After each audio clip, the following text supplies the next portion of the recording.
Larry and Ed. I was going to try to spend just a couple of minutes for you who want to hang in there and wrap everything up, and then have a quick Q&A with Matt O'Donnell and Larry Smarr and Bonnie and Ed Lazowska. So if you have any last and high-end questions, and I wanted to sort of raise this back up to the question of grand challenges, although I think space is probably the ultimate grand challenge. I wanted to spend just a couple moments and summarize what we set out to explore here. And let me start by quickly reading the 14 grand challenges, because I think that we focus just on 2, but the 14 are to the National Academy of Engineering set out in 2008 to make solar energy economical, to provide energy from fusion, to develop carbon sequestration methods, to manage the nitrogen cycle, to provide access to clean water, to restore and improve urban infrastructure, to advance health informatics, to engineer better medicine, reverse engineer the brain, prevent nuclear terror, secure cyberspace, enhance virtual reality, advance personalized learning, and engineer the tools of scientific discovery. That was also ours. I guess that was sort of 2 and 3 in Dean O'Donnell's phrase. And the scope is just so breathtaking that I'm of the things that we focused on just in the 2, the things we covered here today. I mean, from systems engineering to drug delivery of large molecules to social science at Facebook and a strategy for space exploration. It's just impossible, and on, impossible to summarize. But I did want to call out a couple of things that I heard that I thought were worth mentioning and seemed to be sort of synthetic. Bruce Montgomery talked about global progress being made in drugs for infectious disease, so much so that we would cut over to chronic diseases. And then he stopped and he talked about reframing the problem and talked about, well, what if we stopped exporting tobacco? So looking at the problem from an entirely different point of view, and I saw that a couple times during the day. Thinking about problems in a different way might be a more efficient way of solving problems than going head-on at really hard problems. That was kind of striking for me. Dr. Pepys pointed out that the system for drug design isn't broken, that it's created a tremendous number of really high-quality new drugs, and even though we're coming up against the end of the pipeline, in fact, there are really amazing new drugs. Larry Smarr and Ed Lazowska talked about the arrival of petabyte science. The ability to create terabytes of data in just seconds and what to do with it. And I sort of had 2 reactions. One is that you can now, for far less than $100, buy a terabyte drive that fries. So, we are scaling up storage. And then that maybe what we should do is focus on ways of throwing out most of the data that the solution may be in finding the right data to look at. And that's where the big win might be.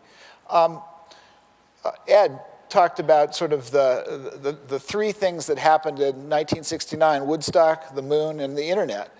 And I thought about that and realized that maybe serendipity is much more important than we give it credit for. Where I come from in Silicon Valley, one of the most unsung factors in the creation of Silicon Valley was that William Shockley moved to Palo Alto because his mother lived there. And would there have been a Silicon Valley if he hadn't set up Shockley Semiconductor in Palo Alto? During the panel that Ed and Larry were on, Larry sort of brought up repeatedly the fact that the big struggle is that data's trapped in the sort of black hole of the supercomputing center, and he talked about this notion of exponential Io bottlenecks, and that seems to be a grand challenge that is yet to be solved, as the discussion of the architecture of the future of computing just hasn't been completed yet.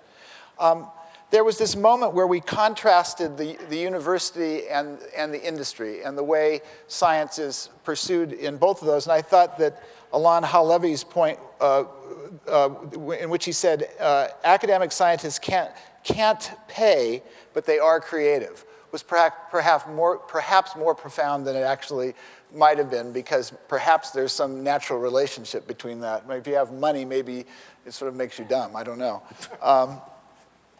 So, and then finally, I was just struck with, I'm not a space person, but I was just struck by the question of the importance of having the man or the woman in the loop in space.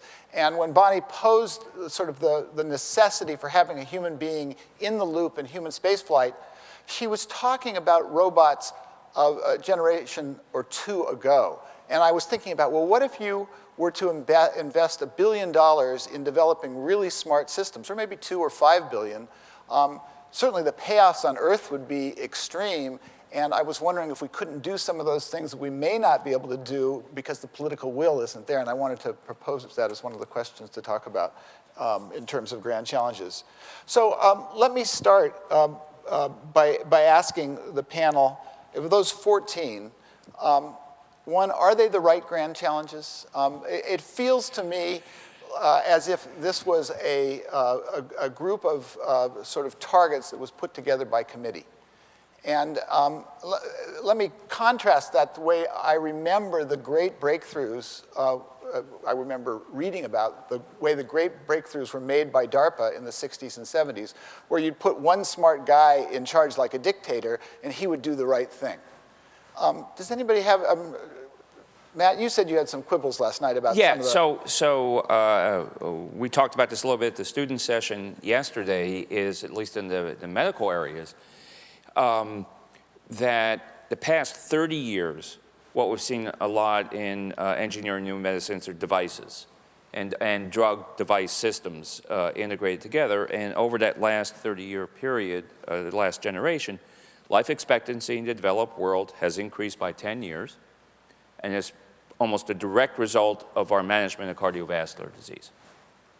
And so to me, that's why I was quibbling about the challenge, engineering new medicines. To me, a challenge is more to set a goal and then calibrate yourself or measure yourself against that goal. And so it'd be something on the order of saying, in the next 30 years, some chronic disease, whether it's cancer, diabetes, some more autoimmune diseases, that we will have engineered solutions to that problem over a fixed time period. Was the solution to cardiovascular disease a national grand challenge? No.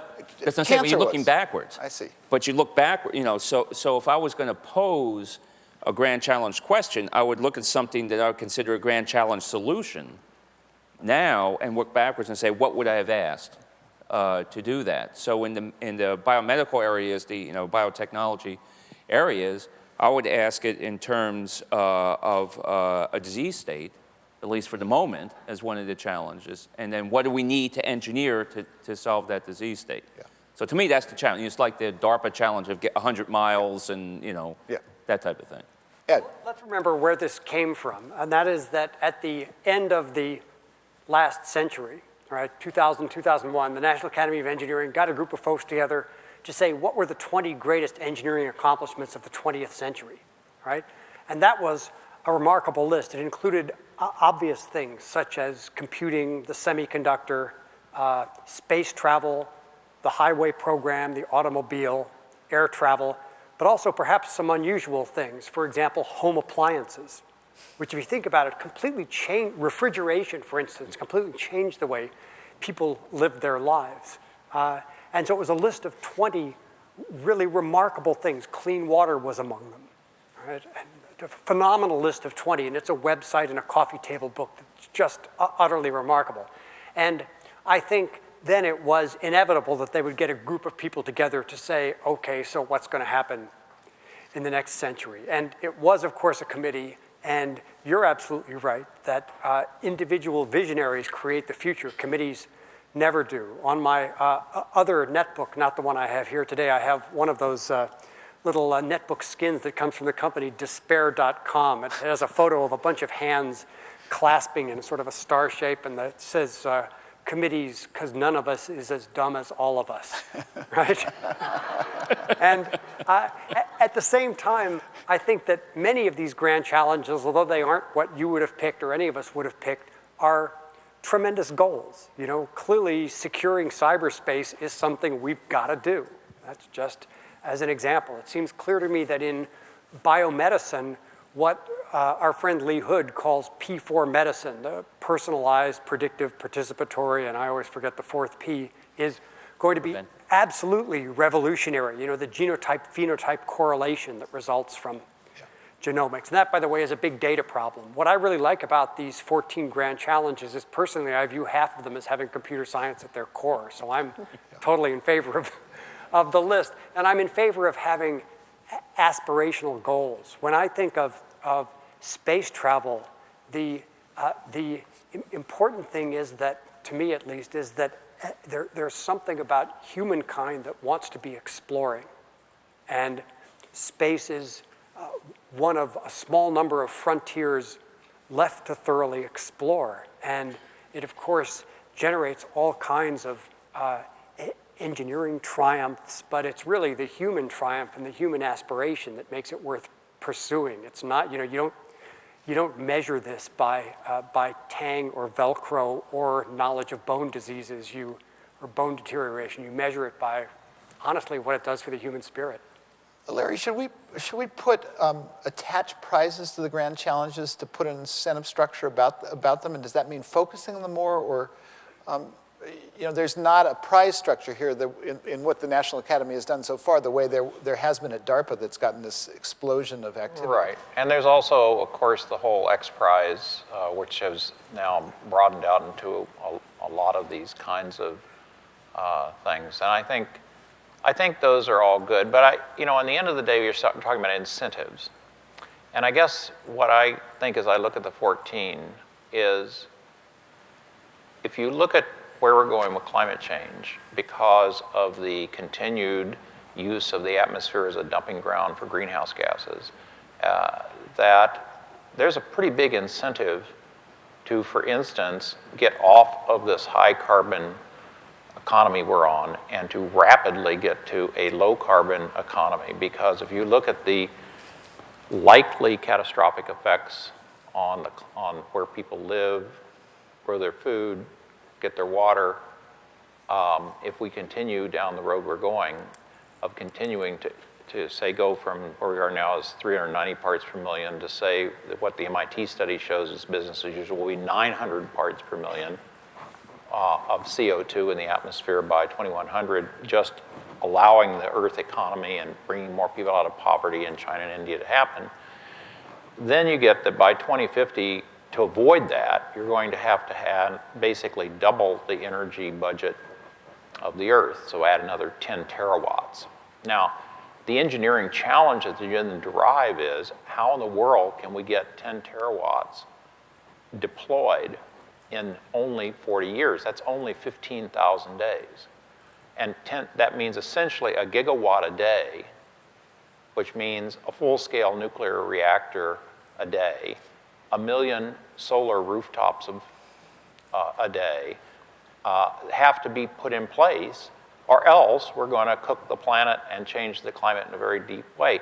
So you could go, if you actually look at the carbon sequestration, which I think is in some ways, for this reason, perhaps the most important one, although people don't think about it much, it's all these coal plants and all the, if coal can't be got under control by sequestering it, we'll never get the rest of this stuff, solar, wind, and up in time. And Nate Lewis at Caltech is one of the top people looking at that. So what I'm saying is there are the encapsulation of the problems that are going to be hitting us would infer some combination of the 14 grand challenges, would sort of bundle them together, but it would motivate them on the time scale. That's what bothers me. It's like these are kind of open-ended, but we don't have that. I mean, 40 years is nothing to be able to deploy this kind of scale of a completely new energy system. You know, it's just hardly any time at all. I mean, look, this first, and I'll stop, we just okayed the first offshore wind farm after 10 years of discussion off of Nantucket. It's 1/2 of a gigawatt. And it's a huge deployment from an engineering point of view in a very tough environment, meaning in the ocean. It's very, you know, it rusts everything, and there's a lot of problems with the ones that have already been built. We've got to do 2 of those a day. So by 2050. But given the scenario you're laying out and where we stand with the politics and everything, it's pretty obvious that we need like a Sputnik-like climate event to change the political popular will. I mean, it's just not going to happen. I mean, your scenario is not a good scenario given the current political situation. Right, and so what will happen if what you say is right, and I certainly think it looks like that, if you look at how this world is going to change over the next several decades, I mean, there are 150 million people that live less than 1 meter above sea level. We're looking at 2 meters of sea level rise by 2100, according to the latest calculations, the latest scientific paper on this. That's going to cause some problems. So, I mean, it's this inability to look at the future and see it staring you in the face of a challenge, and then to organize the people to get on with the engineering solutions that are going to be needed. The other concern, of course, is that this will be irreversible by the time anyone gets it up to take action. I want to make one comment about prizes, which I think is important. The prizes are clearly a way to incent great work, and I think the Ansari X Prize is a really good example. I do think it's important to realize that the DARPA Grand Challenge was not really a grand challenge, right? In the sense that, that we knew how to do that. And what was required was the engineering integration of a set of technologies that had been developed over a period of 20 years or so, right? So I think Grand Challenge was, as much as was accomplished in the Grand Challenge and the Urban Challenge, Grand Challenge is the wrong label to associate with that. Engineering ranges from, in the Seattle context, let me say, producing the next version of Microsoft Office or the next version of Microsoft Windows, which is not at all easy, but on the other hand is not really breaking dramatic, revolutionary new ground, okay, to engineering research, right? And what you really want to be doing is using prizes or whatever mechanism to incent the sorts of things that are going to be breakthroughs 10 years from now and 15 years from now, as opposed to things we can do in 12 months or 24 months. They're important, but I don't think you necessarily get to the moon by climbing a stepladder. Speaking about the moon, I was surprised in reading through these 14 that space isn't called out. And I was thinking that if it had been the 60s or the 70s or the 50s, I would think that space probably would have been called out as a specific grand challenge area. And I just sort of wondered, Bonnie, if you could talk about sort of our national orientation to space, and given sort of the goal set that you laid out, whether there's a disconnect here in terms of the... Well, it was in developing the tools of discovery. If you looked in there, then it was the space vehicles. And what we're really doing is discovering. And it's a combination of humans and robots. And you asked the question about robots. And what I did in space, couldn't have been done by a robot. Otherwise, you could automate your graduate students. You wouldn't need any graduate students out here. I worked for principal investigators from all over the world. I was just their hands, eyes, and ears in a different environment, but I was in a laboratory environment. And very often, it was what I saw, and I could intuit that changed an experiment, redid it a little bit differently, and can report real time. Yeah. And very often, we had experiments that a researcher tried to automate, and I fixed them because they broke. You've got a latency and time commands, for example. You've got a microgravity environment you cannot replicate on the ground. It affects everything from surface tension to convection to heat transfer, and it's difficult to model it when you're stuck in a 1G environment. So it's a laboratory in itself, but also we have to learn how to protect humans, how to enable that exploration only in that environment. You can't do it down here as well. So I'm, having been there, am a firm believer that you automate what you can and what is routine and doesn't require a brain or eyes to intelligent through, but you use the human where they're best applied. And then to the second half of my question about where our national will is to put, given the cost of keeping humans in space, and what's your sense of where we are now? Well, it's very interesting. The human will among our youth is very strong. I'm at the Museum of Flight. We touch about 120,000 kids every year, K through 12. And they want to go where we haven't been. And we have a design competition for Mars exploration. So the youth are there. And then it becomes a question, and I think it's a little artificial. We talk about how expensive it is. Now, when we went to the moon, it was 4.4% of our federal budget at a peak. In the 1990s, it was 1%. It's now 0.5%. And when we look at, and yes, we pay it through the taxes, but if we look at how we spend our money as Americans, we spend more on a lot of other things than on human space flight and exploration. So the question is, well, yes, pet food, cosmetics. We spend $20 billion a year on cosmetics and age-defying creams. You can actually look younger going to space, by the way. That weightlessness takes longer. Fluid shift fills out your face. Anyway, so the question is, what do we as Americans want to do? Because we can make a decision to pull back right now, but the rest of the world hasn't. And I give you an example. Leaving low Earth orbit is hard. It's not easy. And yet, China, Japan, and India have been in orbit around the moon. We should think about that. You have China and India talking about human spaceflight programs. Japan's one of our partners on the International Space Station. They've been working for decades on a small shuttle vehicle. They're launching their own satellites and resupply vehicles to the International Space Station. So is Europe with their Columbus.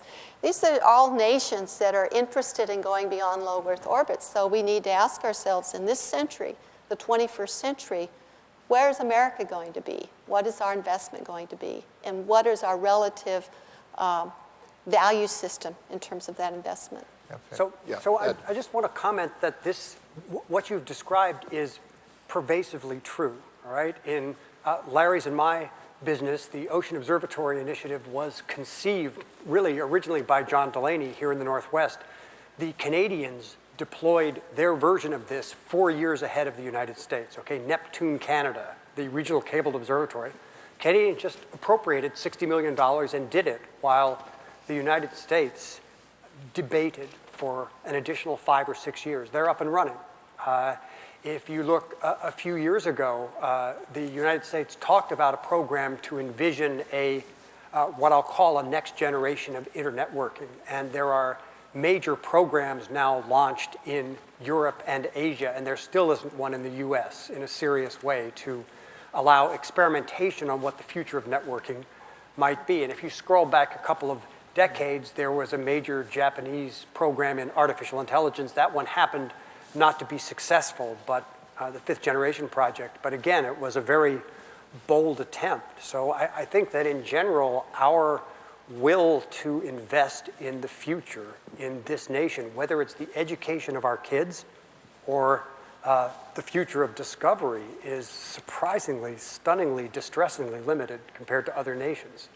I agreed, and I think that without that investment in the high-risk technology, we don't have the rest of the investment into an infrastructure that we've been living off for 40 years when it came to space.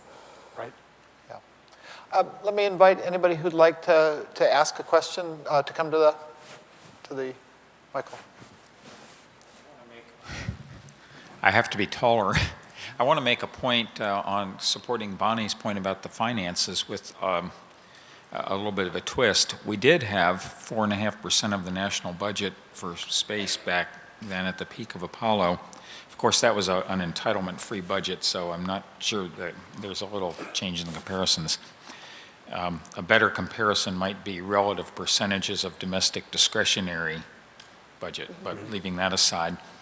An interesting fact, however, is that if you adjust the NASA budget for inflation over the years, and if you integrate it over either a 10-year period or a 15-year period, the most money that NASA has received actually was in the last 15 years. The most total money NASA has received has been in the last 15 years, which gets to the issue we were talking about on the earlier panel of having a committed purpose. When Alan Bruckner said we're on a 2, 4, 6, whatever cycle of deciding what it is we're going to do, generally that winds up wasting money. But NASA has received more actual inflation-adjusted dollars in the last 15 years than in the 15 years of Apollo. And going forward, how much at risk? I have no idea because, every year the OMB seeks to make it zero, and every year the Congress decides otherwise. So I can't predict the future, but I can say authoritatively that NASA has received more money in inflation-adjusted dollars in the last 15 years than in the 15 years of Apollo. Okay. Please introduce yourself. All right. I'm Peter Fiddleman. I'm a student at Olympic College, and this is going to be another space-related question. In recent years, there's been a lot of discussion about the commercialization of spaceflight, and especially, just in the last year, the NASA budget proposal, it was really pitched as a way of stretching the NASA budget further than would have been previously possible, specifically as far as servicing the International Space Station goes. So I was just sort of wondering what the sort of rationale behind that cost saving actually is. Well, that's a very good question. I really can't answer that. I will echo something that Dr. Griffin said earlier, though, and I started out life as an engineer for Boeing and then Rockwell International, and I worked on the space shuttle, Columbia. And so Rockwell International was eventually purchased by the Boeing company in the 1990s. So you could say we were a commercial company, but we were purely a contractor for the government in building the space shuttles. Right now, the Russians are flying passengers on their Soyuz vehicle, which is built and sponsored by the Russian government, and people pay to ride in that seat, and it's considered commercial, but really is a government-run system. So there are now incentives out there for commercial companies to design systems that will launch astronauts to the International Space Station, but the government's still going to start out being the anchor tenant, if you will. And they really won't be commercial until they can actually run on their own with whatever fares people pay, just like the aircraft industry. So I think we have to be real careful about all the definitions out there. To me, just looking at outside in, it's an incentive from the government, taxpayer, to build another capability. But I also agree they haven't flown yet, even unmanned. And so one has to wonder when that's going to happen and what risks are there. But as a student of history, I hope that in 50 years there are commercial space flights and that you can take one of them as well, because I think everyone should visit low Earth orbit.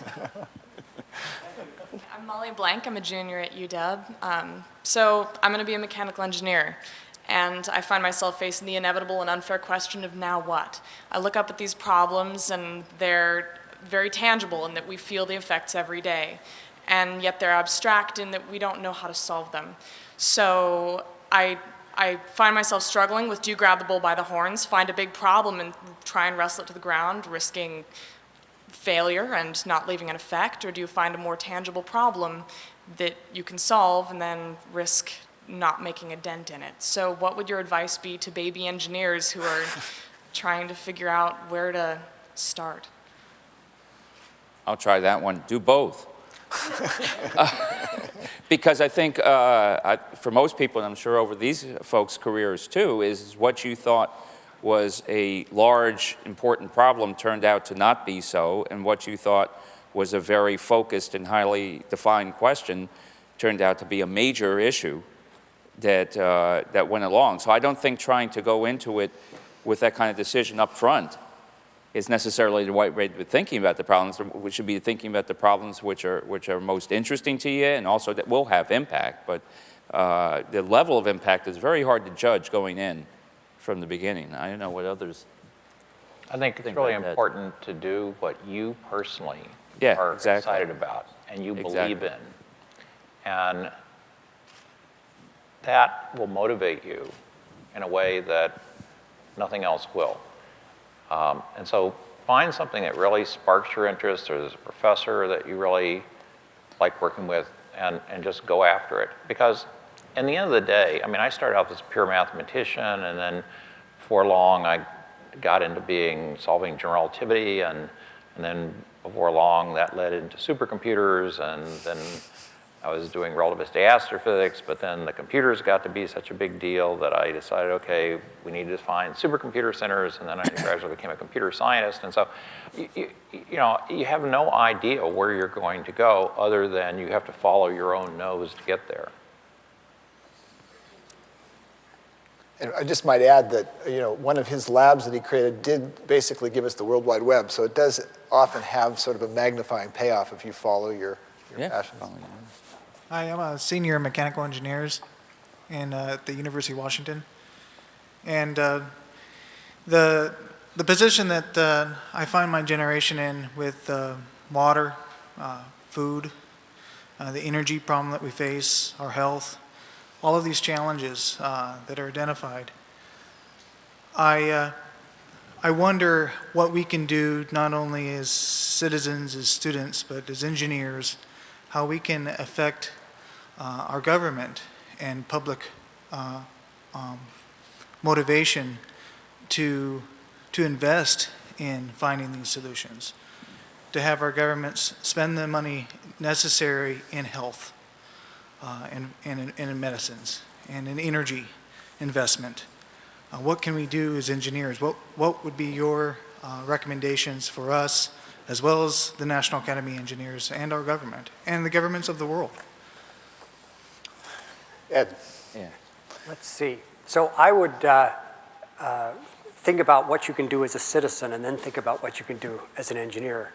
As a citizen, you can make this a priority for your fellow citizens because politicians, for the most part, don't lead. They focus on getting reelected, starting the day after the last election, right? So when I think about the issues in Washington State, for example, the fact that our K-12 education system lags not only the world, but lags the nation, right? We're, I believe, 46th out of the 50 states in the likelihood that a ninth grader in the public school system in this state will go to either a 2-year or 4-year college, right?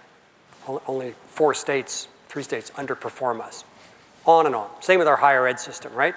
That's not a problem with politicians. It's a problem with the citizens of this state realizing what's necessary for their kids' future, which means that none of us have done a very good job of explaining to our neighbors what the next generation is going to need.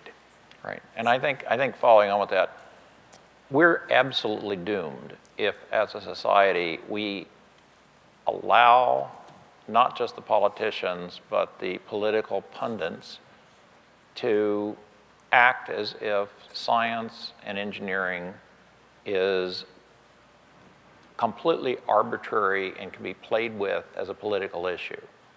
And you're seeing that happen not only with climate change, you've seen it happen with stem cells, you're seeing it happen with evolution. If we allow that to happen, there's no hope for us because we got to this point because of science and engineering being applied and respect for the process that you end up coming to know how to really solve a problem. How do you actually get people to the moon and back alive? It was incredible discipline, incredible the power of peer review, of cross-checking, of all of this stuff. And now to listen to what passes as political dialogue in this country, which is a circus, it will have profound consequences to our future. Because, and the people who are in science and engineering have got to stand up, realize that the very foundation of what you are going into is being laughed at, questioned, and treated as if it's completely arbitrary to be able to say these facts and these facts are not true. So at the risk of making this even more political, something I said a half dozen years ago was that the withdrawal of funding from research by the previous administration was going to be easy to fix. And the public denigration of science, right, and the public denigration of fact-based argument was going to take a very long time to fix. And I think that's what we're seeing, right? Because we had both of those over the past 8 years. We had a withdrawal of funding, but that's a simple matter of reprioritizing and reallocating. Modulo deficits, it can be fixed, and it is being fixed. But the denigration of fact-based decision-making and Right. science, it will have a long-lasting effect. And we have to work to turn that around. Thank you. Next question. I'm Mark Van Reenen from the University of Washington. I'm a materials scientist. But in reading through the grand challenges for engineering, I was thinking that, sort of building off of the previous question, we have a grand challenge as engineers, and we can't practice and forward our science and our knowledge base without money. And I think that we need to give a lot more thought into means and avenues for making. We know that we need to increase the energy output, but how do we get that knowledge and inspire other people as well to recognize these facts? Because without monetary backing, we're unable to really continue in any real way. I'd like to attempt that. The National Academy of Engineers has an excellent website out there. And they've also, I think, approached some of these questions. The word engineering has been disappearing from our lexicon, whether it be in K through 12 or through teachers in those schools. And there are some suggestions on how to bring it back in. And what I pose to others is the fact that, name the 5 challenges facing society right now. And I'd be willing to bet all 5 of those will require an engineering solution. And that engineers need to be part of the dialogue, not on just the technical side, but on the political side as well. And each one of you is empowered as a citizen to communicate directly with your representatives, both on a statewide and a federal basis. And we have fewer engineers now in Congress, I think, than we've ever had. So they need our help. They need to understand the issues from a factual-based platform, and they need to know who the problem solvers really are. Yeah, I think Ed said it best before. Citizen first and engineer second. You have to learn how to participate in the system completely. And then I think focusing in on the issues that you know about with the engineering becomes a much easier sell than coming in exclusively, not as a citizen, but as someone who's just focused on some small problem that you're trying to get funding for example. So I think you said it well, Ed. Citizen first and then an engineer. Michael Pfaff, Aeroastro, University of Washington. I just kind of wanted a little bit of clarification on how you can get around these political problems. It seems like, especially in aerospace, every time you start something, you get about $8 billion in, and then, oh, look, it's canceled. So is there any way to get people to not do that, I guess? Well, one word I've used is leadership. And when President Kennedy committed us to going to the moon within a decade, he knew it was probably going to be beyond his political lifetime. You have to have leadership and you have to have sustainability. And there's no magic potion for that right now. My name is Henga from University of British Columbia, and I would actually pose a 15th challenge, and I would call that engineering education. And that would be the challenge of graduating engineers that have the ability and leadership and motivation to actually, face those challenges and, tackle solutions and just become aware of those 14 challenges. And I definitely think that there's a gap within our undergraduate studies to have that global perspective and, the context-based problem solving and just the system thinking and within our undergraduates. And so what would you recommend in terms of education? Yeah, I totally agree. It was stunning to me when I got to UCSD a decade ago. Hardly any of the undergraduates were allowed to be involved with real research. Now, there are a number of campuses that are actually much, much better at this.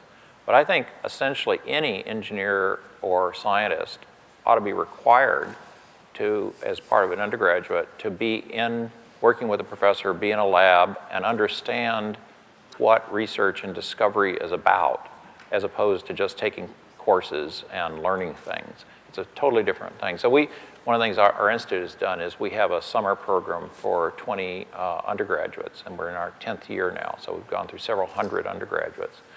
And they have to actually find a professor that they want to work with, write a proposal for the research they want to do, and then we fund them during the summer to actually do that, learn how to write papers, learn how to, make posters, give talks, all of the sort of things you actually do the rest of your life, but you never get trained for as an undergraduate, right? I mean, what's that about?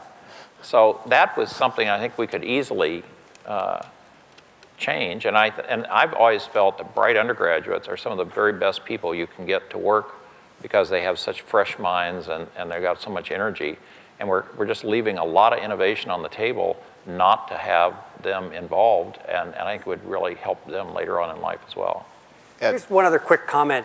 Friends of Larry's and mine, Raj Reddy, was the dean of the School of Computer Science at Carnegie Mellon for many, many years. And Raj changed Carnegie Mellon's, as an institution, across the whole institution, admissions process with the following statement. He said, admit more leaders, all right?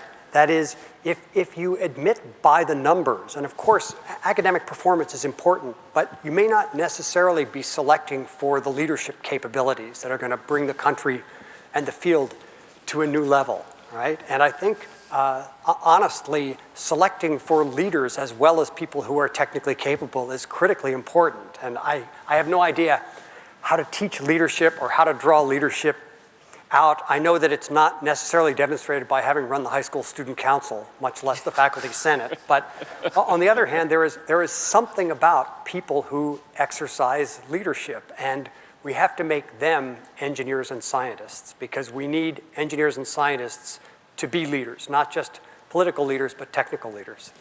Thank you. Matt, do you? No. Yeah, just to follow up on what Larry was saying is we did a survey last year. 50% of our undergraduates now at the University of Washington have been engaged in research over their undergraduate career, and we've set as a goal to get that to 100%, because I don't understand what the other 50% are doing. And I think that really is, but you're going to learn it by doing, and the things like leadership, that's where you lead, because you have responsibility, teaming, all these other things, and that's the foundation for learning how to lead. So I hope you're involved in undergraduate research. Yeah, not precisely research, but a lot of, we have global engineering training within UBC, but definitely a lot of leadership within Engineering Without Borders and solutions to these challenges. So, Great, yeah. super. Thank you. Final question. It's Adam Bruckner from the UW again. Just a quick comment on the politics, because that fascinates me, this whole denigration of fact-based science. One of the problems is the media is abetting this because they give every bozo who's got some alternative theory equal time. Fair and balanced, come on. What's that?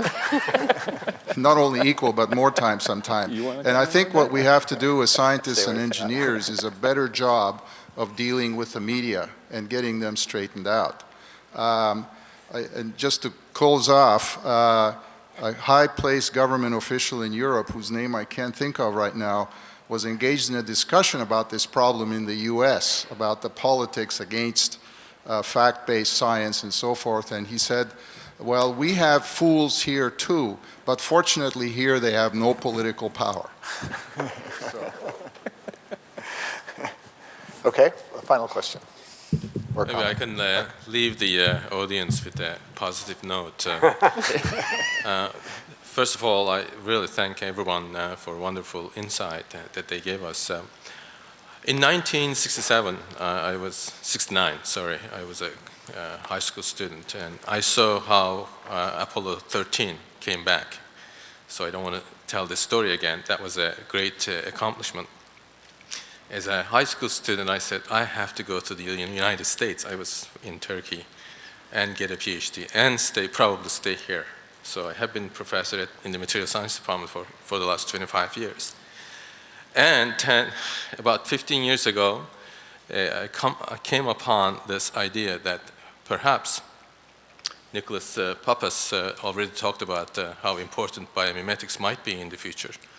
I came upon the idea that perhaps one day we can actually design and engineer materials using genetic engineering. So we have a center by National Science Foundation called Genetically Engineered Materials. I'm not advertising this topic, but I don't think anywhere in the world you could actually establish a center called Genetically Engineered Materials and then get federal support. I think it's not that bad, and I think we should, as Ed said, you set your personal goals. By the way, I didn't get a promotion for 10 years because my faculty didn't know what material science to do with biology. We all know what that is right now. And I promised myself that in 10 years, they won't be around, and we will set the center. That's exactly what we did. I think my comment to the students is that you set your own personal goals and then go for it. I have just one more comment. Every time I listen to this, the notion that Washington State is, 45th or 46th in K-12 education, I suggested to this idea to many of my colleagues and superiors at the University of Washington. I think one challenge that Matt can give to his faculty is to get a high school teacher in their laboratory for at least a week. You can imagine that these high school science teachers have graduated 5 years, 10 years, 15 years ago, and they are still teaching the same thing to our kids. I think this connects the community so very well. And then we don't need to have money, but just one word from Matt that would probably encourage faculty to do just that. Thank you for your attention. Thank you. And with that, Matt, why don't you give us a couple of closing words? Thanks. Well, I agree. Just so a comment, I don't know about you, but when I was a graduate student, I was actually for one summer ran an NSF program. Somebody else was funded, faculty funded, but was to teach physics and chemistry students, high school teachers for the summer who came back, and they came back for a full 6-week course. And I think it is a wonderful thing because the multiplying effect, the amplifying effect that you have with that. So thank you. We have the people who have remained the whole day. We started with around 500, and it's dwindled a little bit as the day goes by. That's normal for one of these types of things. But I want to thank you all for attending. I want to thank all the folks up here on the stage and all the presenters that we had today. And two last things. One is this will be on the UW television and will also be linked through the NAE website. And Larry, we promise to get you that as soon as you can, so you can Twitter it to your entire network. Thank you. I'm waiting. That website. Poised and ready to go. And the last thing is to say, please get home safely, and thank you very much. Good night.